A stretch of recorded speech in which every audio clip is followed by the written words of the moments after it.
O filo porífera reúne as esponjas, que são os animais mais simples do reino animal, datados de 570 milhões de anos. Eles são sésseis, ou seja, vivem presos a rochas e objetos submersos.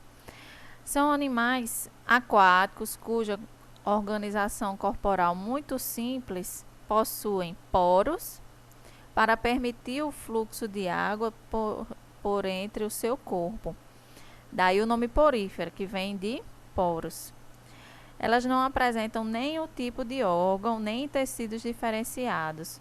Por isso, então, estão classificados dentro dos Parazoa, enquanto todos os outros animais são reunidos no grupo Eumetazoa. Lembrando que a sua não diferenciação tecidual é ocasionada pelo seu desenvolvimento embrionário ocorrer apenas até a fase da blástula. O desenvolvimento é indireto, ou seja, existem estágios larvais até o indivíduo se tornar adulto. E as larvas, no caso dos poríferos, correspondem às blástulas. Elas são divididas em 3 principais classes. E a composição das espículas, que são estruturas relacionadas com sustentação e proteção, é que vai ser um dos critérios de classificação. Existem, então, as calcárias, que possuem espículas de carbonato de cálcio, são esponjas pequenas e vivem em águas rasas. As hexatinelídeas, que são as espículas silicosas, na maioria das vezes essas espículas, elas formam uma rede que se assemelha a vidro quando seca, por isso que são conhecidas como esponjas de vidro. E as desmosponge, que possuem espículas de sílica ou com fibra de esponginas ou conjugadas as duas moléculas. E a maioria das esponjas, elas pertencem a essa classe, inclusive aquelas famosas esponjas de banho. Nesse filo, no filo Quinidária, a presença de nematocistos é a apomorfia, ou seja, a característica derivada mais evidente no filo. Os nematocistos são estruturas complexas preenchidas por um líquido urticante dentro de células denominadas quinidócitos, por isso o nome quinidária vindo do grego quinida. Relembrando sobre o desenvolvimento embrionário, que a blástula leva na maioria dos animais à formação da gástrula. E nessa fase ocorre a formação dos folhetos germinativos, ectoderma, mesoderma e endoderma, sendo chamados então de triblásticos. Porém, os quinidários, eles formam somente 2 folhetos germinativos, o ectoderma e o endoderma, sendo por isso chamados de diblásticos. A simetria deles é radial, às vezes modificada em bi ou tetraradial, e a estrutura adulta está organizada como uma gástrula com 2 camadas, a ectoderme e a endoderme. Aqui a ectoderme em rosa, a endoderme em azul, com uma cavidade gastrovascular que se abre numa boca, independente das 2 formas morfológicas que existem, que são as pólipos e as medusas. Os pólipos, eles têm a boca voltada para cima, e muitos deles têm pouca mobilidade ou quase nenhuma mobilidade. Já as medusas têm a boca voltada para baixo, os tentáculos também, e são formas livre nadantes ou flutuantes.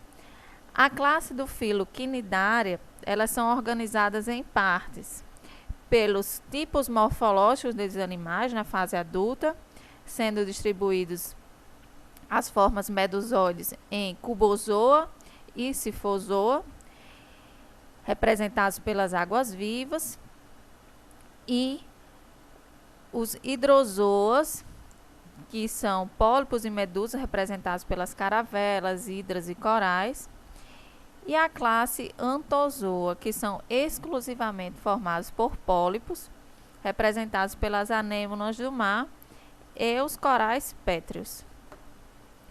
O filo dos plateumintos compreende os animais que são triblásticos, que o mesoderma preenche todo o espaço entre ectoderme e endoderme, resultando em animais de corpo maciço, achatados dorsoventralmente.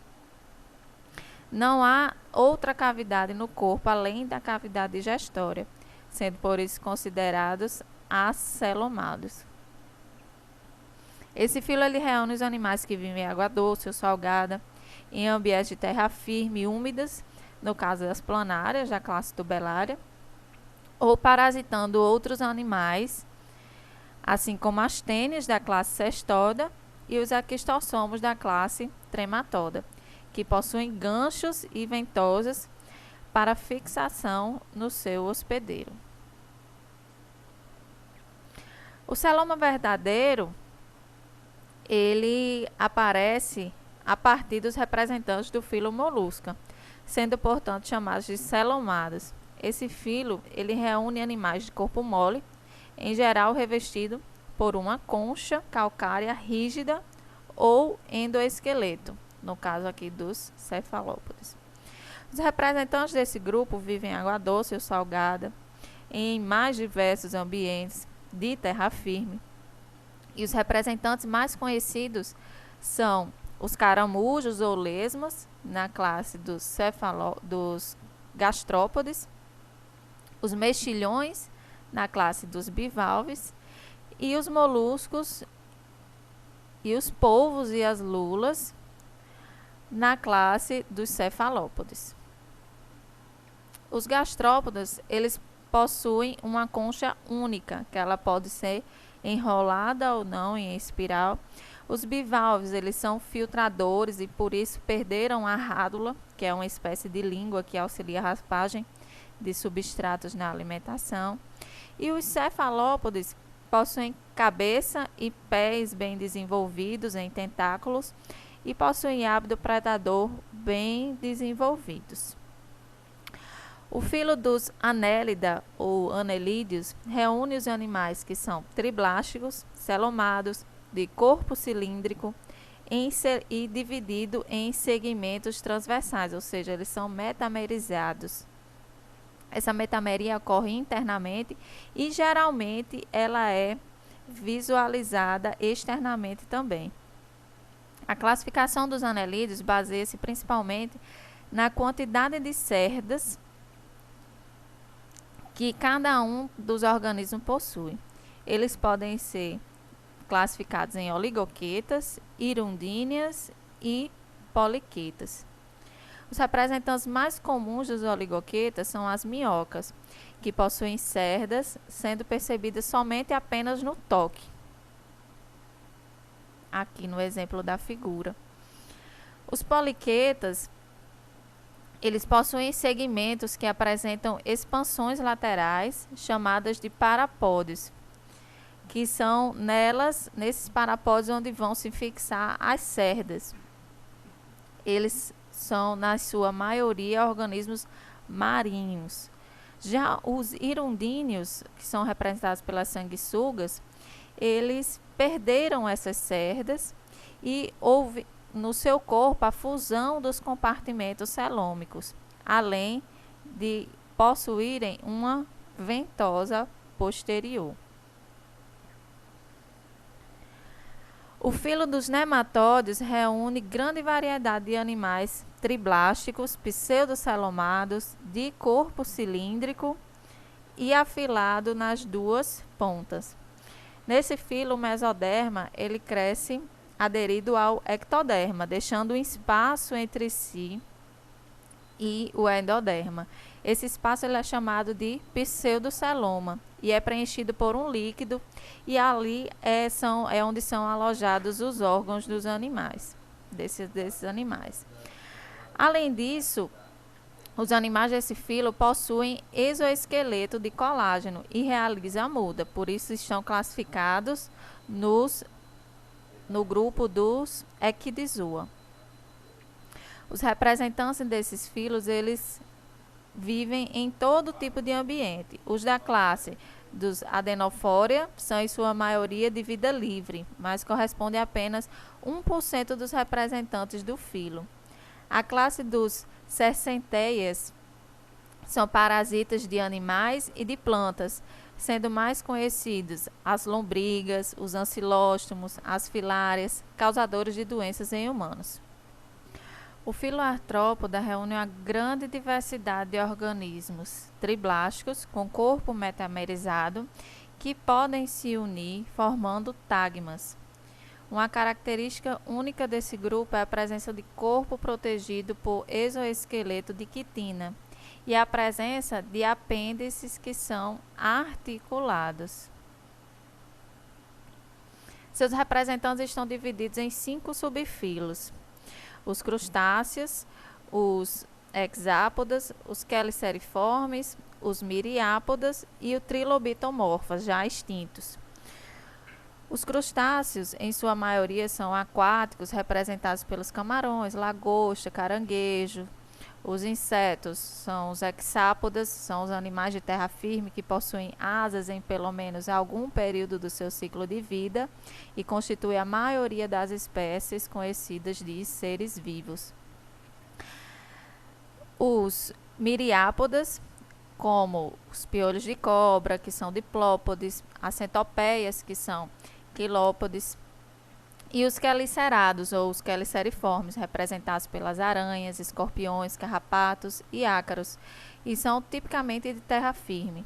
Possuem estrutura desenvolvida para a manipulação do alimento, que é chamado de quelíceras, fato que deu o nome ao grupo, dos animais quelicerados, ao contrário dos insetos, crustáceos e miriápodes, que possuem mandíbula. O filo dos equinodermatas reúne animais exclusivamente marinhos, considerados como os mais evolutivamente próximos dos cordados, por serem deuterostomados, ou seja, o ânus é originado a partir do blastóporo, primeiramente. São animais triblásticos que possuem simetria pentarradial secundária, como característica única do filo. Possuem um endoesqueleto constituído por placas calcárias, que juntamente com o sistema hidrovascular, o sistema ambulacrário, vai diferenciar a morfologia do animal e sua forma de locomoção, sendo assim dividido esse filo em 5 classes. Seus representantes mais conhecidos estão na classe Asteroidea, que são as estrelas do mar. Os ouriços do mar e as bolachas do mar perfazem a classe dos Equinoidea. Os pepinos, que possuem um alongamento do eixo oral-aboral e redução dos ossículos, eles compõem a classe dos Holoturoideias.